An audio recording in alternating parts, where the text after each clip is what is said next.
My grandson pulled me aside one night, his little hands shaking as he held on to me. His voice was weak, almost breaking as he said, "Grandpa, something's really wrong with Mom and Dad. You need to know the truth." Those words froze me in place. I didn't wait. I grabbed the phone and called the police right away. Within 15 minutes, sirens filled the street. Red and blue lights flashed across the windows. The police came inside and arrested my son. Before we continue, please subscribe to the channel and let us know where you're listening in the comments. The office door suddenly flew open with a bang, slamming against the wall. IT was Daniel, storming in without even knocking. His suit was wrinkled, his face red with anger, and in his hands he clutched a stack of papers. He slammed them down on my desk so hard that sheets scattered everywhere, covering the reports I had been reviewing. "Dad, this has to stop," he said sharply. "You can't keep running this company. You're too old, and you just can't handle it anymore." I slowly removed my glasses and placed them on the desk.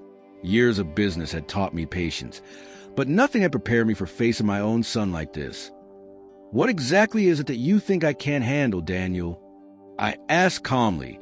Though I could feel my chest tightening, he started pacing back and forth, fists clenched. "This company needs new leadership, modern thinking, while you're stuck in the past. Competitors are moving ahead with technology and bold expansion." His words stung, but I stood up slowly, squaring my shoulders. "And you believe you're the one to take that role?" "I don't just believe it," he said, leaning across my desk. His hands pressed down on a family photo, shaking the frame. "I've been ready for years. You're just too stubborn to step aside." The late afternoon sun cut through the blinds, shadows sharp across his face. I hardly recognized him. When did my ambitious son turn into this demanding stranger, Reddy? I said, keeping my voice steady. "Yesterday you wanted massive loans for untested tech. Last month you suggested laying off half the workers for quick profits. That's not leadership. That's recklessness." His jaw tightened. "That's called survival. While you're busy protecting employees like family, our rivals are streamlining and pulling ahead. We could triple revenue in 2 years if you just move aside." I walked around the desk until we were standing face to face. "And destroy everything we've built in the process?" "No," he snapped, his voice rising. "Everything I've worked on for the last 15 years. I know this company better than anyone. And the only thing holding us back is you refusing to change." The words hung in the air like smoke. I searched his face, looking for even a trace of the boy who once followed me around the workshop, full of curiosity and respect. But that boy was gone. "I'm not ready to retire, Daniel," I told him firmly. "This company still needs me." His fist slammed against my desk, rattling my nameplate. "I'm not asking anymore, Dad. I'm telling you, this is happening, with or without you." The room fell silent, except for the faint sound of traffic outside the tall windows. A chill ran through me. This wasn't a debate about business anymore. This was a fight for control. "Is that a threat?" I asked quietly. Daniel straightened his tie and adjusted his jacket. "No, it's reality. You can let this transition happen peacefully, or I'll make it happen another way." With that, he grabbed the door handle, paused for a moment, then added, "Think about what's best for everyone, Dad." The door slammed shut behind him, leaving me standing alone in my office, surrounded by scattered papers. The house felt too quiet after that blow-up at the office. No TV noise, no ringing phone, just a steady tick of the grandfather clock echoing down the hallway. I poured myself a small glass of whiskey, noticing how my hand shook just enough to make the crystal clink. Settling into the old leather armchair, I was surrounded by decades of memories. Wedding pictures, vacations, and Daniel's high school graduation photo where he had that wide, proud smile, the same one he used to wear as a boy when he helped me in the garage, eager to learn. When had everything changed? My eyes drifted to the framed photos of the company's early days. There I was in 1995, standing in front of a cramped rented office. Daniel was beside me, just out of college, grease on his hands from moving equipment. Back then, we worked shoulder to shoulder until midnight, building something from scratch that I remember the sacrifices.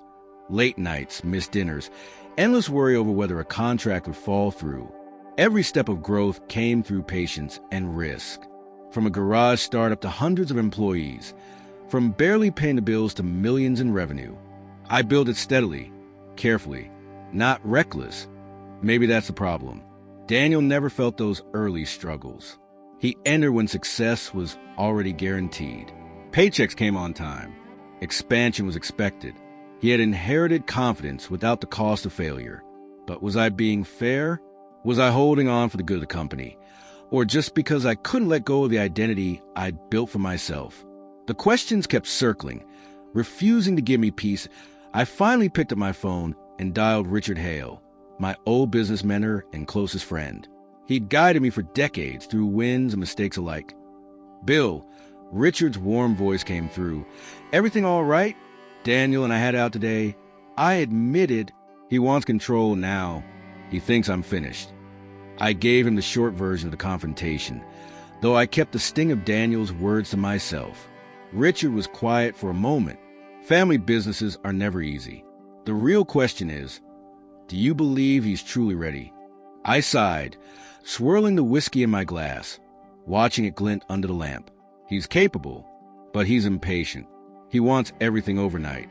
No thought to risk, no care for the people. Maybe I'm the one afraid of change. "You've always cared about your people," Richard reminded me. That's not a weakness, but his generation plays by different rules. The question is whether his way can protect what you've built. We talked another 20 minutes about other families, other companies, some that thrived, some that tore themselves apart. When I hung up, I felt understood, but no closer to an answer. I finished the whiskey and glanced at the clock. 8:30. Tomorrow was coming fast, and I needed rest. The next morning I was in the office earlier than usual, straightening papers, clearing away the mess from yesterday. The sunlight felt softer now, more forgiving. For a moment, I allowed myself to hope things might calm down. A gentle knock pulled me from my thoughts. Daniel stepped in, carrying a tray with 2 cups of coffee and a plate of pastries from the bakery near his home. His body language was careful, almost nervous. "Dad, I brought coffee," he said, placing the tray on my desk. Without meeting my eyes, he shifted awkwardly, then finally added, "I'm sorry for yesterday. I was out of line." The rich aroma of coffee filled the office as he slowly arranged the cups. Every move seemed deliberate, like he'd rehearsed the apology before coming here. "I thought about what you said last night," Daniel continued, finally looking at me. "You're right," Daniel began softly, his tone calmer than yesterday. "I've been chasing growth and quick wins, but I forgot to value what you've already built." This time, instead of towering over me, he sat across the desk, his posture respectful. He paused and said, "I remember when I was 16, helping you organize tools in the garage. You told me real success comes from knowing every piece of the machine before trying to change it." The memory struck me. I couldn't recall saying it exactly, but it sounded like something I would have told him. That moment brought back the pride that had fueled 30 years of sacrifice. That I accepted the cup of coffee he offered. Perfect temperature. The same roast he used to bring me from his college coffee shop days. "You've thought this through," I said quietly. "More than I should have needed to," Daniel replied, sipping his cup. His voice was steady, his eyes serious. "I don't want to demand control. I want to earn it. If you'll let me, I'd like to work on a plan to take this step by step." For the next hour, we spoke about projects, responsibilities, and the bigger picture. Daniel asked careful questions about clients, processes, and even the small traditions of the business he once brushed off as old-fashioned. He listened closely, nodding when I explained why slow, steady growth was different from standing still. "I get it now," he said, reviewing notes he'd been jotting down. "Patience doesn't mean stagnation. It means building something that lasts." The coffee's warmth carried faint hints of caramel, pulling me back to mornings when we used to share ideas over breakfast. His responses seemed genuine. He agreed with nearly everything I outlined, especially when it came to sustainability and loyalty to our employees. Maybe he truly had turned a corner. "I have a project in mind," I finally said, cautious but hopeful. "It's with Morrison Industries, something innovative, but still grounded in the company's values. I think you'd be the right one to lead it." Daniel's eyes lit up, a spark of genuine excitement. I'd be honored. Thank you for trusting me. He cleared away the cups and tray before leaving, promising he'd prove himself. For the first time in months, I felt a sliver of optimism, like maybe we could balance his ambition with my experience. But as I swallowed the last sip of coffee, a bitter aftertaste lingered. I brushed it off, blaming it on the difference between office brewing and cafe preparation. BY 5:45. I wrapped up the quarterly projections and reached for my coat. That's when it hit. Sudden dizziness, strong enough to send my hand grabbing for the edge of the desk. Paper scattered across the floor as I fought to steady myself. This wasn't normal fatigue. My stomach churned. My vision tilted. The hum of the air conditioning grew sharp, almost unbearable, and a strange ringing filled my ears. My collar felt tight, my hands trembling as I fumbled for my water bottle. Metallic bitterness coated my tongue. What's happening to me? I muttered, trying to stay upright that I pressed the intercom, my fingers shaking so badly it took 2 tries. Somehow, I made it to the lobby and managed to wave down a taxi. My mind was clear enough to give my address, though my body felt weak, disconnected. As the driver pulled away from Thompson Manufacturing, I looked back at the skyline. 30 years of hard work fading in the rear-view mirror. My chest tightened at the thought of losing everything, just as Daniel was finally starting to change. "You all right back there, sir?" the driver asked. "I'm fine," I lied, gripping the handle for balance. By the time we reached Shaker Heights, the evening sun was glaring, forcing me to close my eyes. The driver helped me up the steps. I slipped him an extra 20 for his patience before heading inside. The house felt safe, though my body still fought against whatever this was. I opened a can of chicken soup, grabbed a sleeve of saltines, and sat in my chair. The nausea eased slightly. My hands steadied. Maybe a good night's sleep would fix this. Maybe tomorrow will be better. Tomorrow, I'll be back to normal. By 10:30, I was under the covers of my bedroom, certain that a good night's sleep would fix everything. The only light came from the red glow of the digital clock. But at 11:45, I woke up again, nausea hit hard, and a pounding headache made it feel like someone was drilling inside my skull. I stumbled to the bathroom for water and aspirin, barely steady on my feet. Tomorrow, I'll be back to normal. By 10:30, I was under the covers of my bedroom, certain that a good night's sleep would fix everything. The only light came from the red glow of the digital clock. But at 11:45, I woke up again, nausea hit hard, and a pounding headache made it feel like someone was drilling inside my skull. I stumbled to the bathroom for water and aspirin, barely steady on my feet. At 1:20, I woke up again. The headache was worse, and cold sweats covered me. I sat on the bathroom floor, pressing my cheek to the cool tiles, just waiting for it to pass. By 3:15, I was dry, heaving over the toilet, feeling like my head would split in two. Nothing helped. I ended up sitting on the edge of my bed, staring at the clock, counting the minutes between waves of sickness. "This isn't normal," I whispered to myself. It wasn't age, stress, or just being tired. I grabbed the home blood pressure monitor from my nightstand. Numbers higher than usual. My temperature was slightly up, but not a real fever. At 4:30, I started making a list in my head. Symptoms, timeline, possible causes. Food poisoning? Virus? Stress? Something worse? I avoided Googling it. I knew that would just lead to panic. By 6 o'clock, the worst had passed. The headache dulled and the nausea settled down. I took a shower slowly, letting the hot water wash away the night's misery. Toast and weak tea were all I could manage for breakfast. "I'll see a doctor if this keeps up," I told myself. But first, I had to deal with work. The drive to Thompson Manufacturing took more focus than usual. My hands gripped the wheel tightly. When I pulled in, Daniel's red car was already in the lot. By 9:30, I'd pushed through 3 urgent emails and signed 2 contracts. My head was still foggy, maybe running at 70%, but I was pushing through. A knock on my office door broke my focus. "Morning, Dad." Daniel walked in, carrying a tray, coffee, pastries, even vitamins, all laid out like some kind of service. "You look pale. Is everything okay?" The smell of coffee hit me wrong, almost making me gag. My stomach twisted as if it knew something I didn't. "Not today, son," I said quietly, still not feeling well.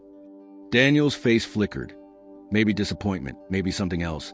But he quickly put on a concerned smile. "What symptoms?" he asked, leaning in like a doctor. "Sarah has nursing experience, you know. She could help if you told her what's going on." "Just a headache, nausea, fatigue," I muttered, keeping it vague. "Probably just overworked." "Or maybe," Daniel said smoothly, "you need family support. Sarah's making her pot roast tonight. Why didn't you come for dinner? Noah's been asking about you." The mention of my grandson hit me hard. I hadn't seen Noah in 2 weeks, and his energy always lifted my spirits. Daniel slid a card across my desk with their address and time written on it. 7 o'clock. Sarah swears her food heals better than medicine. Part of me thought it was odd. My son had never been so focused on my health before. But another part pictured Noah's smile. That loneliness I'd felt the night before made me accept. "That sounds wonderful," I said. Daniel smiled, gathering the untouched tray a little too quickly. "She'll be thrilled. Noah has something to show you, too." At 7 o'clock, I drove through the quiet suburbs to their house in Westlake. Their place looked polished, the success of the company shining through in every detail. Before I could knock, Noah burst out the door, full of energy. "Grandpa!" He hugged me tight. "There's my favorite grandson." I ruffled his hair, my heart lighter already. From the kitchen, I smelled the pot roast cooking. Sarah was stirring at the stove, Daniel setting the table. They moved together like they'd rehearsed it. "Come play, Grandpa." Noah tugged me to the couch with his game controller. His excitement was contagious. For a moment, I forgot the weakness in my hands and the nausea still lurking. "Dinner in 20 minutes, Daniel called, his voice a little too cheerful. "Sarah's pot roast is ready for you." Noah's smile faltered. He looked toward the kitchen, then back at me. His fingers fidgeted nervously with the controller. "Everything okay, buddy?" I asked, watching him closely. Sarah walked out, drying her hands on a towel. Her voice was warm but careful. "How are you feeling, Bill? Any improvement since yesterday?" Sarah, Daniel asked, her voice warm but her eyes studying me too closely. "Better, thank you. This family time is exactly what I needed." I forced a smile, though Noah's restless fidgeting caught more of my attention than my own lingering weakness. "Grandpa," Noah whispered suddenly, his face unusually serious for a boy's age. He set down his game controller and leaned close. "I need to tell you something important." I bent toward him, lowering my voice. "What is it, son?" He glanced at the kitchen, then back at me. "I heard Mom and Dad talking about putting drops in your food. They said it would make you sick, so you'd give them the company." His words tumbled out in a rush, as if he'd been holding them in for days. The world seemed to stop. Everything I thought I knew about Daniel's concern and Sarah's care collapsed in an instant. "What exactly did you hear?" I asked carefully. "Mom mixed something into soup. Dad said it would make you weak, so you couldn't run the business. They want to hurt you, Grandpa." "I don't want them to." His small hands shook as he spoke. I took his trembling hands in mine. "You did the right thing, Noah. But promise me, don't say anything to your parents. Let me handle this. You're safe. I'll make sure of it." I excused myself to the bathroom, locking the door quietly. My hands no longer shook from illness, but from controlled fury. My own son, trying to poison me, to steal the company I'd built for his future. I pulled out my phone and dialed 911, keeping my voice low. "My son is trying to poison me. I'm at his house right now, 1247 Oak Street, Westlake." The dispatcher's calm voice steadied me. "Are you in immediate danger?" "They're preparing dinner." My grandson overheard them. He's the one who warned me. "Please send help quickly." Units were already on their way. Estimated arrival, 15 minutes. Long enough to feel like a lifetime. I flushed the toilet and rammed the sink to keep up appearances. Then I studied myself in the mirror, forcing calm onto my face. By the time officers arrived, my family would be shattered, but Noah would be safe. I stepped back into the hallway, just as Daniel called from the dining room. "Dad, dinner's ready. Sarah's made something special." The man inviting me to dinner was the same boy who once asked me endless business questions, who cried tears of joy at his wedding, who celebrated the birth of his son. And now, he was calculating the dosage needed to kill me. The dining room looked like a celebration. Cloth napkins, polished china, flowers in center. Sarah ladled soup into bowls with careful precision. "I added some special healing spices," she explained, her nursing background giving weight to her words. "They'll help your digestion and restore strength." Noah sat across from me, avoiding eye contact, fear written all over his young face. "To family and new beginnings," Daniel announced, raising his glass. Everyone followed suit, waiting for me. I lifted my glass but didn't drink. When Sarah placed a steaming bowl in front of me, the aroma carried something bitter beneath the broth. "I'm not very hungry tonight," I said lightly, sliding the bowl back an inch. Daniel's smile tightened. "Dad, you need this. Sarah made it for you. It's exactly what your body needs." Her hand rested on my chair. "Without proper nutrition, your body can't fight illness." I gave another polite refusal, but Daniel's patience was wearing thin. His jaw tightened when I refused a second time. Daniel exchanged a quick glance with Sarah, their plans slipping apart because I wasn't playing along. "Dad, you have to eat something," Daniel said firmly, using the same commanding tone from our office argument. "You've been sick for 2 days. This soup will help." "I'm not hungry," I replied, sharp and intended. Both Daniel and Sarah stiffened at my resistance.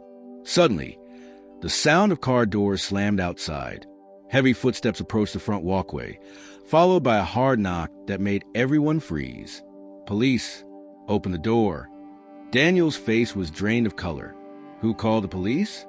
His voice came out as an accusation, his eyes darting between Sarah and me. Sarah dropped the ladle with a loud clatter. Noah slipped from his chair and moved close to me, seeking protection. The knocking grew louder. "This is the Westlake Police Department. Open the door immediately." Daniel stumbled toward the entrance. Moments later, 3 officers stepped inside, moving with practiced authority. Their badges gleamed under the chandelier as the lead detective scanned the table. The bowls of soup, the untouched plates, the frozen faces. "Sir, we received a report of attempted poisoning at this address," Detective Marcus Reed said, looking directly at me. "Yes, I'm William Thompson," I answered, standing slowly while keeping my hand on Noah's shoulder. "Thank you for coming so quickly." Daniel jumped in. "This is absurd. What poison? We're having a family dinner." His words cracked with desperation as the detective began photographing the table. "Step away from the table," another officer ordered. They collected samples from each bowl, paying special attention to mine. Sarah stood stiff by the stove, her hands trembling as a technician opened her herb container and carefully documented it. "I don't understand what's happening," she whispered, though her shaking made the truth clear. "Ma'am, you have the right to remain silent," Detective Reed said as he turned to Daniel, pulling out handcuffs. "Anything you say can and will be used against you in a court of law. You have the right to an attorney." "Dad." Daniel's voice cracked as the cuffs snapped shut, his eyes locked onto mine. "How could you do this to your own family?" I met his gaze. "I could ask you the same thing, son." Within minutes, Sarah was also arrested, her medical background only deepened her role in the poisoning attempt. Outside, neighbors gathered under the flashing red and blue lights, whispering as my family was led past me in handcuffs. Noah pressed himself close against my side. Daniel turned one last time at the door, his face pale and desperate. "Forgive me, Dad. I never meant for it to go this far. You meant to kill me, Daniel." I answered coldly. "That's exactly how far you meant to go." The detective assured me Noah would remain in my custody for now. An hour later, I was driving away with him asleep in the passenger seat, drained from everything he'd witnessed. At home in Shaker Heights, I carried him to the guest bedroom, now his permanent room. In my jacket pocket was a court summons, the next step in this road to justice. 8 days later, the Cuyahoga County Courthouse rose like a monument, As Noah and I climbed its stone steps, his small hand gripped mine tightly, showing a courage beyond his years. All rise for the Honorable Judge Eleanor Briggs. The bailiff called. We stood together as Cleveland and Sarah were led into the courtroom in orange jumpsuits, sitting with their lawyers across the aisle. They looked smaller now, defeated under the weight of their choices, and the evidence against them. The state of Ohio versus Daniel and Sarah Daniel. Attempted murder in the first degree. Judge Eleanor Briggs read the charges with solemn authority before nodding toward the prosecutor. Mr. Wells, you may begin. Anthony Wells presented the state's case with precision. He showed lab results proving toxic substances were found in my soup, doctor's testimony confirming my symptoms matched poisoning, and physical evidence collected from Daniel's kitchen. The case was undeniable. When it was my turn to testify, Anthony guided me carefully. Mr. Thompson, please state your relationship to the defendants. Daniel is my son. Sarah is my daughter-in-law. I answered. Speaking those words in court felt unreal. Like I was describing strangers, not family I'd shared decades of dinners and celebrations with. Tell us what happened on June 12th.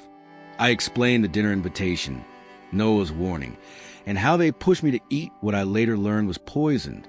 My own son tried to kill me for control of my company. If not for my grandson's courage, I wouldn't be alive. The defense tried to cast out. Linda Cho asked, Mr. Thompson, isn't it possible you misunderstood a child's imagination? But the truth was clear. 10-year-old children don't imagine conversations about adding drops to food to make their grandfather sick. Noah testified through a live video link with Karen Mitchell, the victim's advocate, by his side. His words were steady and clear. I heard Mom mixing something special for Grandpa. Dad said it would make him too weak to run the company anymore. The jury didn't take long. After less than 2 hours, the verdict was in guilty on all counts. Judge Briggs delivered the sentence with firm authority. Family bonds are meant to protect, not destroy. You chose greed over love. For that, I sentence you both to 8 years in state prison. Daniel turned toward me one last time. Dad, forgive me. I lost my way. I said nothing. Watching my son and Sarah led away in handcuffs was justice, but not satisfaction. 4 days later, I sat in my office at Thompson Manufacturing with the state attorney Robert Klein. The company walls, lined with photos of milestones, felt different now. Success meant nothing without trust. Robert placed new documents in front of me. These revisions ensure Noah inherits the company at 25, with professional managers until then. Daniel's name is removed from all records. I nodded, heavy-hearted but resolute. I also set up education funds for Noah's future, though I promised myself he would never be pressured to join the company unless he chose to. That evening, I drove Noah to Edgewater Park, where the two of us had begun a quiet tradition of watching the sunset together. Grandpa, you think Mom and Dad still love me? He asked softly. They love you very much, I said, keeping my arm around his small shoulders.